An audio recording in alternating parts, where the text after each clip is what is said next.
বাংলাদেশ টিমে যেই পারফরমেন্স তার মানে প্রমাণ করে যে বাংলাদেশ টিমে কিন্তু অনেক ট্যালেন্টেড প্লেয়ার আছে। অন্যান্য দেশ কত বছর পরে জিতেছে, কত বছর ধরে অনেক দিন ধরে অস্ট্রেলিয়ার সাথে জিতেছে, এগুলো তো ইম্পর্টেন্ট নয়। পাইলট ভাই, বাংলাদেশ আসলে ঐতিহাসিক একটা টেস্ট ম্যাচ জিতলো অস্ট্রেলিয়ার মাটিতে। এই জয়টা আসলে আপনি একজন সাবেক ক্রিকেটার হিসেবে কেমন ফিল হচ্ছে? না, অসম্ভব অসাধারণ একটা জয়। এটা সবাই আমরা দেখেছি এবং বিশেষ করে আমি বলবো যে কালার ড্রেসে কিন্তু ম্যাচ জেতা কিন্তু একটু সহজ হয়। আপনি যদি যত স্মল মানে ছোটো ভার্সনের ক্রিকেট খেলবেন, টি-20 যে কোনো দলকে আপনি হারাতে পারেন। টি-20 ফর্ম্যাটটা এমনটা যে 15 এবং 20-এর মধ্যে কোনো পার্থক্য থাকে না। যে কোনো দিন হয়তো ভালো মোমেন্টাম থাকলে আপনি ম্যাচ জিতে যেতে পারেন, ওয়ান ডেতেও হয়তো খুব কাছাকাছি আপনি একটা ম্যাচ জিতে যেতে পারেন। বাট টেস্ট ম্যাচে সাদা ড্রেসে আপনি দুইটা ইনিংসকে আপনি যদি চিন্তা করেন 10টা 20টা উইকেট দুই সাইডেই, তো এই 5 দিনের ম্যাচ জেতাটা কিন্তু আসলে কিন্তু আপনাকে কোয়ালিটি খেলতে হবে, কোয়ালিটি পারফর্ম করতে হবে, তাহলেই আপনি জিততে পারবেন। অপোনেন্ট টিমের 20 উইকেট নিতে হবে। তো সেই ক্ষেত্রে আমি বলবো যে বাংলাদেশ টিমের এই অ্যাচিভমেন্টটা ছিল অসাধারণ। আমার কাছে মনে হয় বলবো যে as a team full unit কিন্তু খুব ভালো, মানে আমি বলবো যে ভালো ওয়ার্ক করেছে। ব্যাটিংয়ে বলেন, বোলিং, ফিল্ডিং প্রত্যেকটা ডিপার্টমেন্ট খুব ভালো কাজ করেছে। সব মিলিয়ে খুব ভালো একটা, আমি বলবো যে এটা বিশাল বড় একটা অ্যাচিভমেন্ট বাংলাদেশ টিমের জন্য। আর বিশেষ করে অস্ট্রেলিয়ার মতো টিম, আপনি হয়তো অনেক টিম আছে ওয়ার্ল্ড ক্রিকেটে যারা হয়তো টেস্টে রিদম ভালো না বা হয়তো একইভাবে যেতে পারে না, বাট অস্ট্রেলিয়া উচ্চসারির দল এবং মানে বেস্ট লেভেলের দল, এবং সেই দলকে সেই দেশে হারানো কিন্তু যে কোনো দেশের জন্য খুব ডিফিকাল্ট। তো বাংলাদেশ টিম বিশাল বড় একটা কাজ করেছে। ভাইয়া, শ্রীলঙ্কা এখন অস্ট্রেলিয়ার মাটিতে জিততে পারেনি। তাদের ওইখানে যে পাকিস্তান আরও 30 বছর আগে হয়তো বা ম্যাচ জিতেছে, ইন্ডিয়ারও বেশ লম্বা সময় লেগেছে। সেই হিসেবে আমরা তো অস্ট্রেলিয়ার মাটিতে খেলারই সুযোগ পাই না, আমাদেরকে ডাকে না।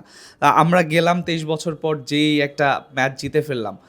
এই যে এশিয়ার দেশগুলোর আগেই আমরা যে অ্যাচিভমেন্টগুলো নিচ্ছি, এটা কি আসলে বড় বড় দেশগুলোর এখনই ভেবে দেখা উচিত কিনা বাংলাদেশকে নিয়ে? দেন আমার মনে হয় যে খুব বেশি কমেন্টস করা উচিত না। বাংলাদেশ, আমার মনে হয় মাঠের পারফরমেন্সটা খুব ইম্পর্টেন্ট।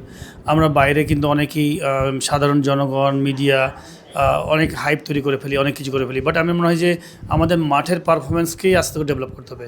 এই যে ধরেন আমরা অস্ট্রেলিয়ার সাথে জিতেছি, এটা কন্টিনিউ করা, কীভাবে কন্টিনিউ করা যায়, অ্যাট দ্য এন্ড মাঠের পারফরমেন্স দিয়ে আপনি মানুষের মন জয় করা। আমি মনে করি যে এই যে বাংলাদেশ টিমে যেই পারফরমেন্স তার মানে প্রমাণ করে যে বাংলাদেশ টিমে কিন্তু অনেক সুন্দর সুন্দর মানে আমি বলবো যে ট্যালেন্টেড প্লেয়ার আছে, পারফরমেন্স করার মতো প্লেয়ার আছে। কিন্তু দিন শেষে যদি আপনি সুন্দর ডিজাইন করেন, বাংলাদেশ টিমের অবকাঠামো যদি উন্নয়ন করেন, আমি মনে করি যে অদূর ভবিষ্যতে বাংলাদেশ টিম যে কোনো টিমের সাথে কিন্তু ভালো জায়গায় ভালো পারফর্ম করবে। তো আমার শুধুমাত্র আপনার এই যে একটা ম্যাচ জিতলাম আমরা এক্সাইটেড হয়ে যাবো তা না। আমার কাছে মনে হয় যে এটার একটা যে সুন্দর রিদম রাখা, যে এক আস্তে আস্তে করে কীভাবে আমরা এটা এই ধারাবাহিকতা ধরে রাখতে পারি। অন্যান্য দেশ কত বছর পরে জিতেছে, কত বছর ধরে অনেক দিন ধরে অস্ট্রেলিয়ার সাথে জিতেছে, এগুলো তো ইম্পর্টেন্ট না। হিস্ট্রি ইম্পর্টেন্ট না, ইম্পর্টেন্ট হচ্ছে আপনি বর্তমান সময়ে কেমন করছেন, ভবিষ্যতে কী করবেন, এই ডিজাইনগুলো খুব ইম্পর্টেন্ট।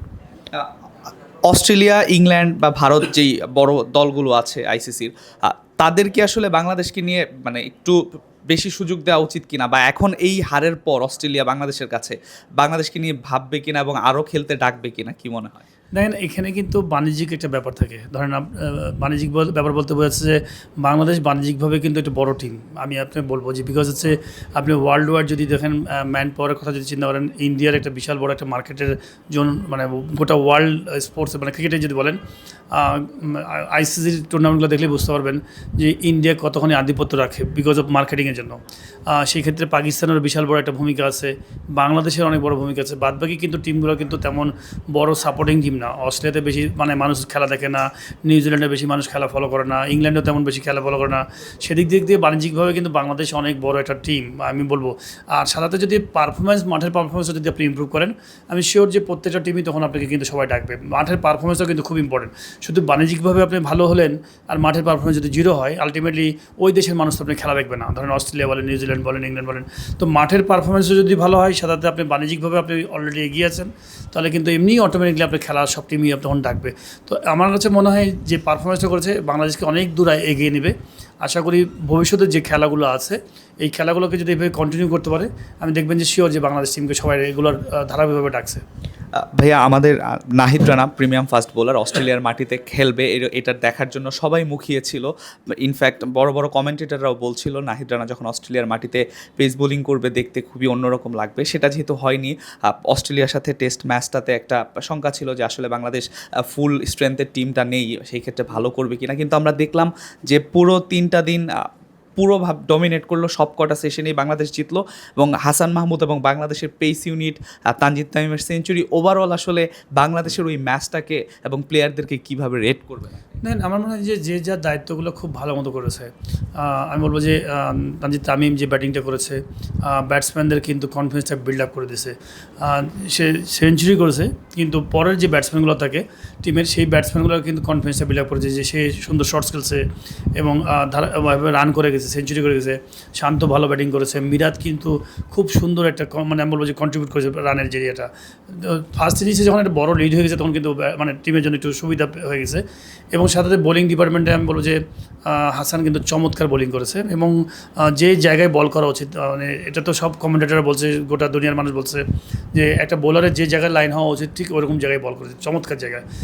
অস্ট্রেলিয়ান টিমের 10টা উইকেট নিয়ে কিন্তু কম ব্যাপার না অস্ট্রেলিয়ান কন্ডিশনে।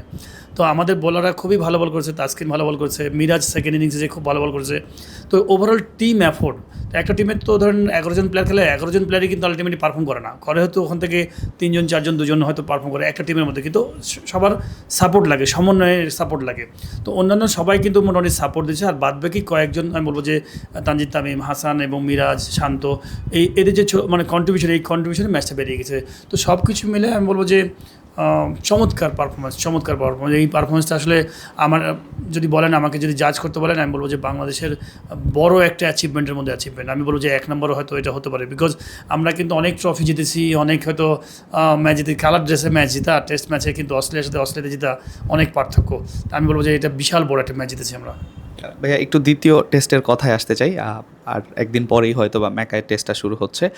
সেই টেস্টটাতে আসলে বাংলাদেশের কেমন মোমেন্টাম থাকা উচিত? অস্ট্রেলিয়াকে ঠিক যেভাবে চেপে ধরে রেখেছে এভাবেই কি রাখা উচিত কিনা, এবং কি মনে হচ্ছে বাংলাদেশ কি আসলে ওই টেস্ট ম্যাচটা জিতে আরেকটা ইতিহাস গড়ে অস্ট্রেলিয়ার মাটিতে অস্ট্রেলিয়াকে হোয়াইট ওয়াশ করতে পারবে কিনা? দেখেন, আমি মনে করি যে আমাদের খেলোয়াড়দের মধ্যে কিছু অনেক সময় থাকে, মিস্টেক করি আমরা একটা ম্যাচ জেতার পরে, পরবর্তীতে হয়তো ভালো ওইটা রিদমটা থাকে না। বাট আমি মনে করি এখনকার যারা আছেন, ক্যাপ্টেন শান্ত থেকে শুরু করে কোচিং ডিপার্টমেন্টে যারা আছেন, আমার কাছে মনে হয় সবাই জিনিসটা রিয়ালাইজ করে যে বেসিক্সটা খুব ইম্পর্টেন্ট। ক্রিকেটে আমরা বেসিক্সের কথা বলি যে গত দিন কী হয়েছে এটা ইম্পর্টেন্ট না, আজকে এবং কালকে দিনে কী করবো সেটা ইম্পর্টেন্ট। তো আমরা ম্যাচ জিতেছি, আমাদের কনফিডেন্স বিল্ড আপ হয়েছে, আমরা চমৎকার খুব ভালো শেপে আছি।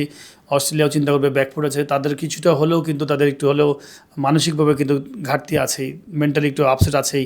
তারা চেষ্টা করবে কাম ব্যাক করার জন্য। আর আমি মনে করি বাংলাদেশ টিমের উচিত হবে যে আমরা আমাদের বেসিক জায়গায়, যে জায়গা দিয়ে আমরা গত ম্যাচে যে জিতেছি, সেই জায়গাগুলো যেন আবারও সেটা যেন আবার রিপিট করতে পারি, সেই জায়গা চিন্তা করে। খুব এক্সাইটেড হওয়াটা ইম্পর্টেন্ট না, ইম্পর্টেন্ট হচ্ছে আমি আমার বিজনেসে আসছি, বিজনেসটা যেন আমি ভালো মতো করি।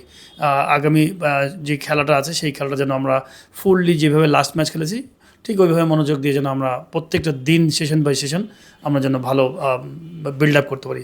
আমি শিওর যে বাংলাদেশ টিম লাস্ট ম্যাচ ভালো খেলেছে। আমাদের যে প্লেয়াররা, আমাদের সবচেয়ে বড় একটা প্রবলেম ক্রিকেট মাঠে আমি বলবো যে কনফিডেন্স।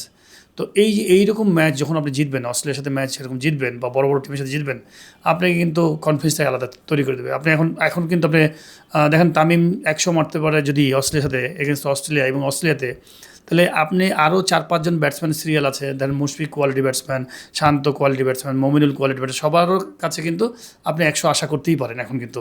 বিকজ একজন যদি সেঞ্চুরি করতে পারে, ওরা অলরেডি বড় বড় রান করেছে, তো যে কেউ রান করতে পারে, যে কেউ ভালো বোলিং করতে পারে। ইম্পর্টেন্ট হচ্ছে ওই দিনটাতে কে কত ভালো সময় দিচ্ছে। তো আমি শিওর যে পরবর্তী ম্যাচটা ভালো করবে বাংলাদেশ টিম। ভাইয়া একটু ভিন্ন প্রসঙ্গে একটু কথা বলতে চাই, সেটা হচ্ছে ইন্ডিয়া সফরে আসার কথা ছিল আমাদের বাংলাদেশে। আনফর্চুনেটলি সেই সফরটা এখনও কনফার্ম হয়নি, না আসার সম্ভাবনাই বেশি। আর সেটা যদি এরকম হয় তাহলে আসলে ইন্ডিয়া বাংলাদেশে না আসলে কি বাণিজ্যিকভাবে কি বাংলাদেশ একটু ক্ষতিগ্রস্ত হবে কিনা? দেন ইন্ডিয়া বাংলাদেশে না আসলে দুইটা প্রবলেম আছে। একটা হচ্ছে যে প্রবলেম বলতে বোঝাচ্ছে যে ক্ষতির সম্মুখীন হবে। একটা হচ্ছে বাংলাদেশে আসলে বাংলাদেশে একটা বড় ম্যাচ খেলার সুযোগ পেত ইন্ডিয়ার সাথে। টিম লাইক ইন্ডিয়ার সাথে খেলতে পারাটা অনেক বড় ব্যাপার, বিকজ আপনি বড় বড় প্লেয়ার আছে। তো আমার মনে হয় যে অপোনেন্ট বড় টিমের সাথে খেললে সবসময় কিন্তু আপনার আমি বলবো যে পারফরমেন্সটা ইমপ্রুভ করে, আপনি নিজেকে বুঝতে পারবেন যে আমি কোন জায়গাতে আছি। সেকেন্ড হচ্ছে বাণিজ্যিকভাবে তো অবশ্যই ক্ষতি হবে। ইন্ডিয়া এমন একটা জায়গা, এমন একটা টিম, যে টিমটা যে কোনো দেশের সাথে যখন সিরিজ খেলে ওই সিরিজটা তাদের জন্য ফাইন্যান্সিয়ালি অনেক বেনিফিটেড হয়। তো ইন্ডিয়া যেহেতু হোম সিরিজ বাংলাদেশের, তো না আসা মানে তো বিশাল একটা বড় ধরনের একটা ক্ষতি, আর্থিক ক্ষতি তো হবেই। বাট আসলে পরে খুবই ভালো হতো দুইটার দিক দিয়েই। একটা হচ্ছে ফাইন্যান্সিয়ালি সুবিধা হতো, প্লাস হচ্ছে আমরা একটা বড় ম্যাচ খেলার সুযোগ পেতাম ইন্ডিয়ার সাথে।